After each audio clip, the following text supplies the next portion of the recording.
Hello and welcome to the new video. Today I want to make a recap from locals. So I went to locals 3 times with Tenpai Dragon and I want to give you my results from locals and also a final deck profile. Also another Tenpai player at my locals got first place today and I want to give you his deck profile, so stay until the end. When I went to locals with Tenpai Dragons for the first time, I went 2-2. So round 1 I won against Stun, round 2 I lost against Snake Eye, round 3 I won against yugioh.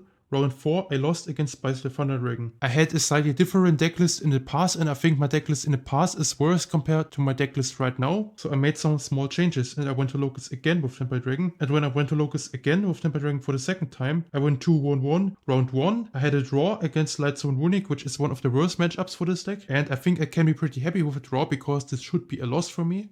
Round 2 I won against Runic Plunder 2-0. Round 3 I won against Pure Snake Eye 2-1. Round 4 I lost against Tenpai Dragon again 1-2. And now today I went 3-1 and I got third place at locals with Tenpai Dragon. Round 1 I won 2-1 against Black Great Raptor, basically Kali Luga Turbo. Round 2 I lost 0-2 against Runic Lightsworn, which is one of the worst matchups, and my opponent hit me with the Black Goat Loves discarded by Yugen, so nothing I could do in this matchup and I bricked. Round 3 I won 2-0 against yugioh. Fortunately for me, my opponent bricked both games and I had enough hand traps to stop his engine. And then in the fourth round I won 2-0 against Lights Frontier. These were my matchups. Let's go into the deck profile. So I want to start with the main deck. In the main deck, I played 3 Pydra, 3 Chandra, and 2 Fadra. I think those ratios are pretty much standard. You could argue to play only 1 Fadra because this one is a brick sometimes, but sometimes there are grind games where you need the second one, and I'm pretty happy with those ratios. I would play the second one in the future. And then 3 Summoning, and 3 Kaiman. So this is my Tenpai engine. Overall, I think those ratios are pretty much standard, nothing extraordinary. And with the Tenpai Dragon field spell, I played 1 Terraforming, 1 Race-Off, and double Fenrir. The idea behind this package is to have some consistency cards that can also help me to find non-engine, and Fenrir is pretty solid non-engine, also works pretty well with the Tenpai Dragon field spell. So if I go first or second, Fenrir can search another copy of Fenrir and then I have a free discard for the Sunshine Summoning. There were actually some opponents that forced me to go first with Tenpai Dragon, and when I had Fenrir against them, Fenrir was pretty helpful for going first. And then for more consistency, I played 3 Pot of Prosperity. This deck can OTK super easily through Pot of Prosperity, so Prosperity should be a staple in the Tenpai Dragon deck. And then I played 3 Forbidden Droplet as a board breaker, and I can dig with the Prosperity into Droplet. And when I lost with Tenpai Dragon last week, I basically lost against the Ruralisk rank 1 Expertise that prevents any battle damage. And I also lost against Colossus, which prevented my searches. And Droplet is able to beat those cards, both the Ruralisk rank 1 and also the Colossus. Therefore, I think Droplet is a staple in Tenpai Dragon right now.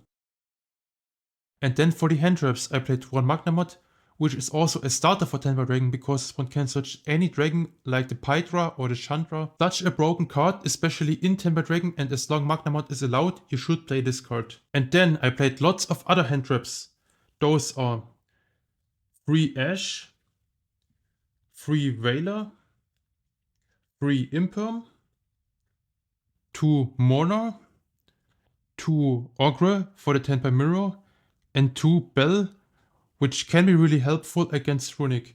The reason why I chose to play 2, 2 and 2 is because I want to prevent bricking on multiples of the same hand trap. Those hand traps are all hard ones per turn and I don't want to open multiple of these. Ash is also hard ones per turn, but it's overall one of the best hand traps, therefore I want to play 3 Ash because I want to see this card as often as I can. And for Ash and Imperm, those are probably the strongest hand traps after Ash. And those are not once per turn, so it doesn't really matter if I open multiples of those. I'm still in a completely fine position if I open double Veiler and double Imperm. So this was the main deck, clean 40 cards.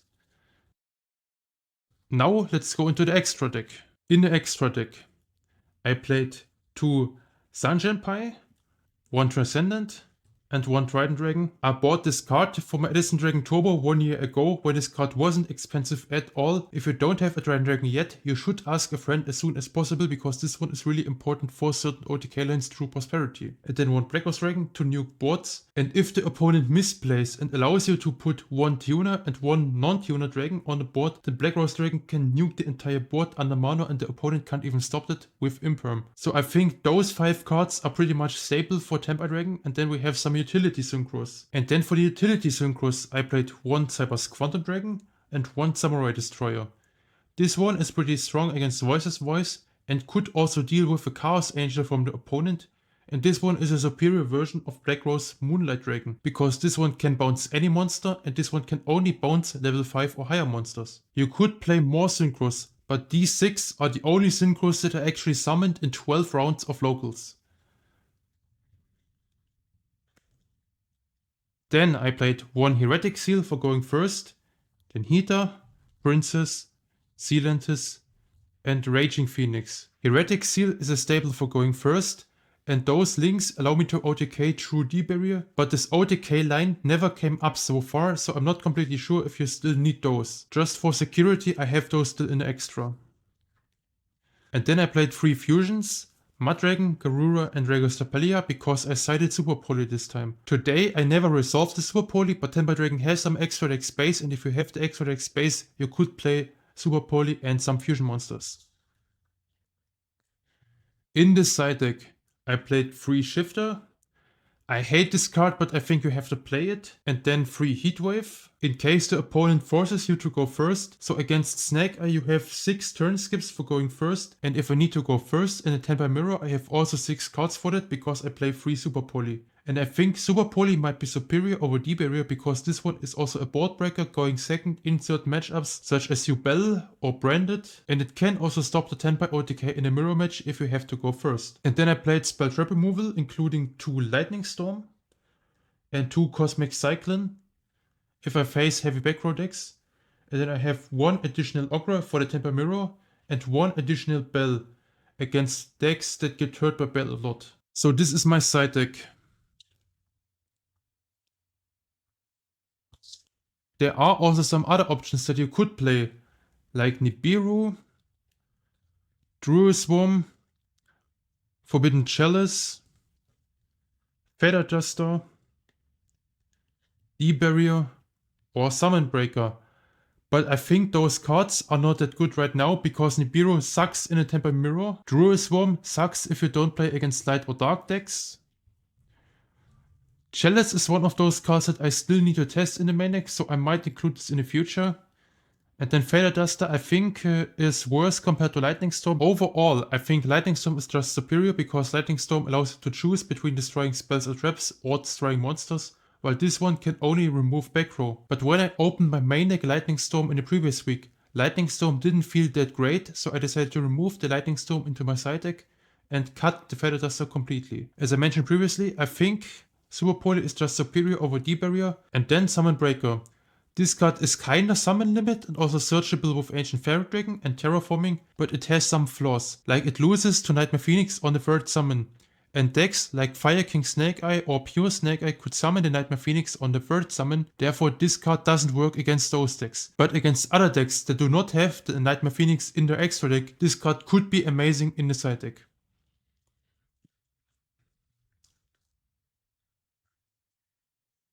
You could also play the Ultimate Tzolk'in combo in the extra deck, which would require 1 Ancient Fairy Dragon, 1 Ultimate Tzolk'in, and 1 Crystal Wing Synchro Dragon to have solid interruptions for going first on top of the Heretic Seal. And then you could make your going first combo even stronger with 1 Black Wing Dragon and 1 Black Wing Assault Dragon. But the main problem with those combos for going first is that all of them lose to any hand trap on Ancient Fairy Dragon.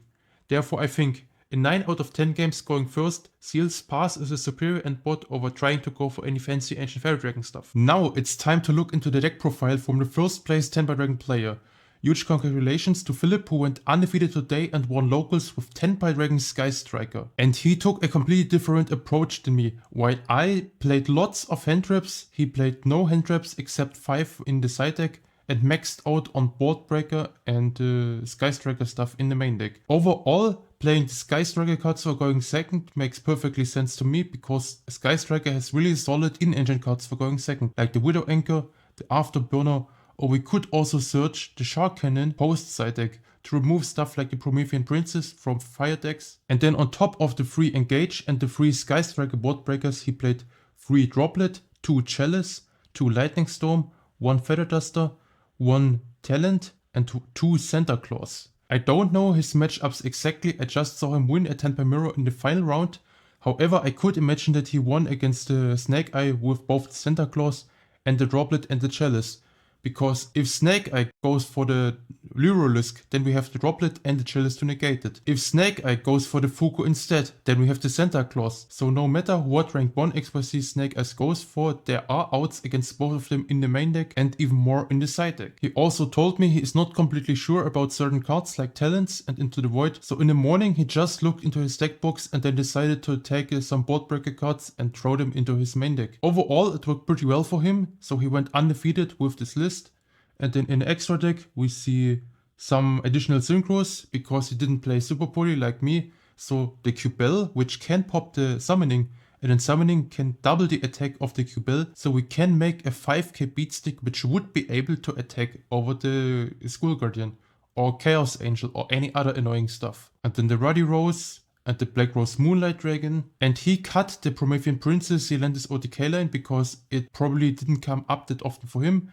And it also doesn't come up that often for me. So yeah, cutting this OTK line is reasonable. Instead he played some Sky Striker links. And also this one, the Protector Whelp of the Destruction Swordsman, which can bridge from Sky Striker link monsters into the Heretic Seal for going first. And even though this deck has lots of board breakers for going second, this deck doesn't look completely garbage going first, because some of those board breakers are also interruptions for going first. Like the Widow Anchor that we can search with the Engage, or Forbidden Chalice. Those cards are basically Imperm or Veiler if we go first. And with that many draw spells going first, we could actually top deck into Chalice or Forbidden Droplet if we go first and search the Widow Anchor with the Engage. And then we might have actually more interruptions than a regular Tenpai Dragon deck filled with hand traps. So very interesting approach. And then we have even more crazy going first cards in the side deck, especially the Eagle booster for the Tenpai Mirror. And this card is searchable by Engage and could be the new goo in the Tenpai Dragon Mirror match. So if we have the Field Spell, which protects the Synchros against Veiler or Imperm from the opponent, instead of going Heretic Seal Pass, we just go Biden Dragon, and then Biden Dragon, Synchro climb into the Transcendent Dragon. And then we summon the Transcendent Dragon in defense in the extra monster zone. And while this card is on the field, the opponent can't use any cards or effects in the battle phase. That means the entire Tenpai Dragon engine won't work, and if the opponent tries to use cards like Imperm or Chalice against the Transcendent Dragon, we just chain the Eagle booster. And now the Transcendent Dragon is unaffected by Chalice or Imperm from the opponent, and the Tenpai Dragon player who decided to go second is completely floodgated in the battle phase, and the opponent can't do anything against the floodgate except trying to hit a Santa Claus with Prosperity. But not many people play Santa Claus at all, so the opponent might not even have an out at all in the deck list post side.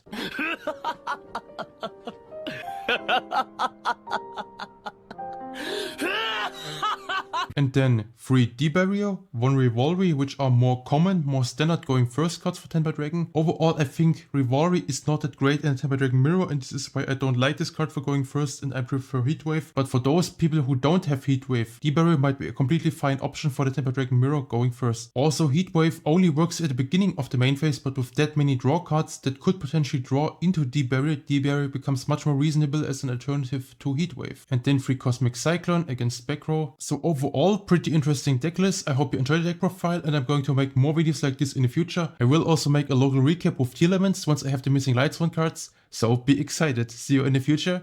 Have a nice day.